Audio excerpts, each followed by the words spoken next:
سلام البنات، كنتمنى تكونوا بحال افضل. اليوم جيت نقدم لكم تحت الطلب ديالكم وصفه خطيره للتخلص نهائيا ان شاء الله من الرؤوس السوداء التي تكون في الانف او في الوجه بصفه عامه، وكذلك للتخلص من المسام الواسعه في الوجه ديالنا.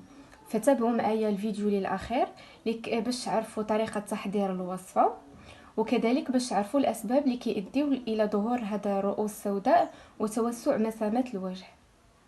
الان غادي نخليكم مع مكونات الوصفه ومنافعها، وارجع لكم باش نوريكم طريقه الاستعمال.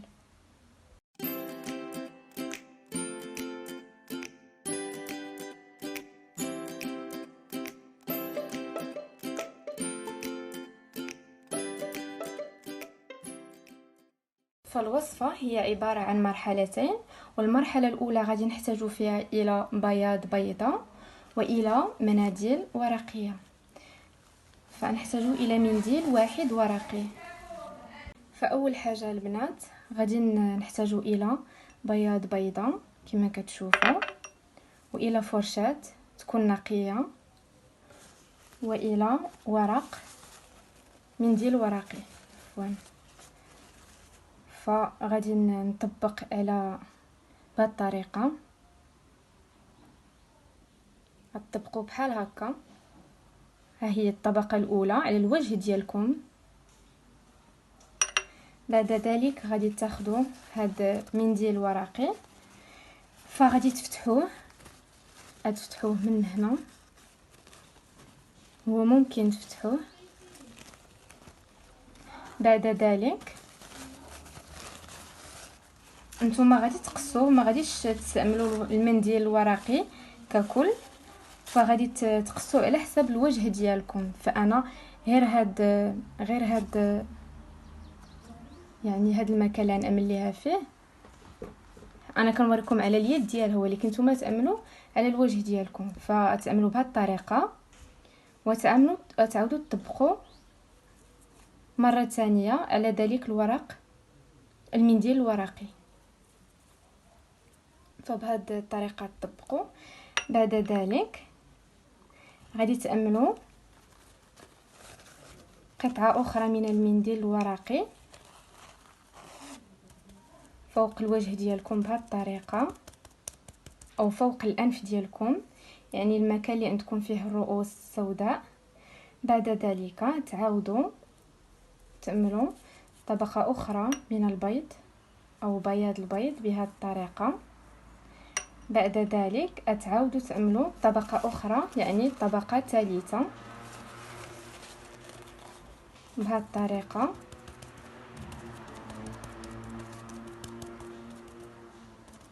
وغادي تعاودوا تعملوا، يبقى لكم النصف الاخر من الورق من المنديل الورقي، وتعاودوا تقطعوه بنفس الطريقه على 4، وتعاودوا ديروا طبقه اخرى بهذه الطريقه. دابا عملنا 3 طبقات. هذه هي الطبقه الرابعه بهذه الطريقه. غتبقاو تعملوا طبطبات.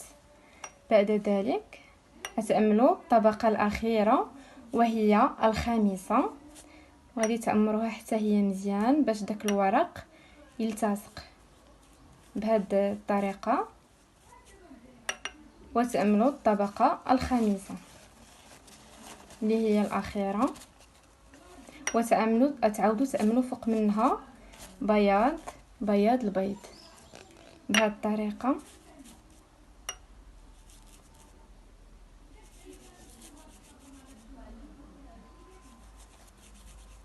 بعد ذلك غادي تخليو الوجه ديالكم او المكان اللي عملتوا فيه هذا الخليط ينشف، يعني الانف ديالكم او الوجه ديالكم غتخليوه تقريبا لمده 10 دقائق حتى ل 15 دقيقه حتى يجف يعني كاملا. من بعد ما غادي يجف لكم الخليط، انا غادي نوريكم الخطوه الثانيه اللي غادي تستعملوها وهي الاخيره. من بعد ما غادي يجف لكم هذا الخليط اللي عملته على الوجه ديالكم او الانف ديالكم، يعني المكان اللي عندكم فيه الرؤوس السوداء خاصو يجف لكم تماما. فغادي تزولوا هاد المنديل الورقي.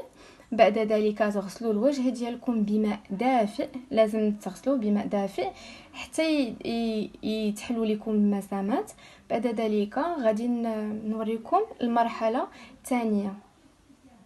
فمن بعد ما كيجف تماما كتحيدوا بهذه الطريقه من الورق الاول وكتزولوه.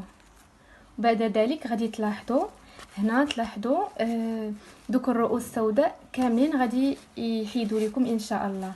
ولكن ممكن بعض البنات عندهم دوك الرؤوس السوداء تحت الجلد. فالطريقه الثانيه اللي غادي يعملوها باش يزولوا هاد الرؤوس السوداء نحتاجوا الى حامض او ليمون، تقريبا ملعقه صغيره، وملعقه صغيره من العسل، وملعقه صغيره من السكر الخشن. بعد ذلك اول حاجه انا هنا عملت ملعقه صغيره من الليمون او الحامض، ولكن البنات اللي عندهم حساسيه من الليمون او الحامض فممكن يستغناو عليه، ممكن يعملوا غير السكر الخشن والعسل فقط.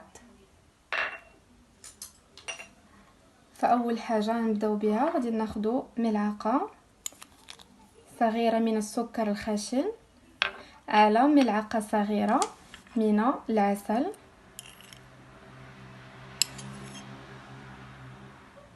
وغادي نمزجوا هاد المكونات جيدا.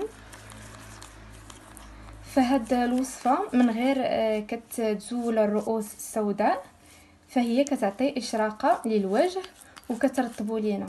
وهاد الوصفه ممكن تستعملوها 3 مرات في الاسبوع، وبعد ذلك ما غاديش تحتاجوا الى تستعملوها الى 3 مرات في الاسبوع، لان الوجه ديالكم غادي يكون تخلص من الرؤوس السوداء ومن المسامات اللي تكون عندكم مفتوحه في الوجه. فغادي تخلطوا بهذه الطريقه، غادي تمزجوا الخليط جيدا بهذه الطريقه. بعد ذلك غادي نضيفوا مقدار ملعقه صغيره من الليمون او الحامض، وكما ذكرت لكم ممكن تستغناو على الليمون او الحامض في هذه الوصفه الا كانت البشره ديالكم حساسه. بعد ذلك كتمزجوا هذا الخليط جيدا بهذه الطريقه. بعد ذلك غادي تطبقوا على الوجه ديالكم. سنوريكم.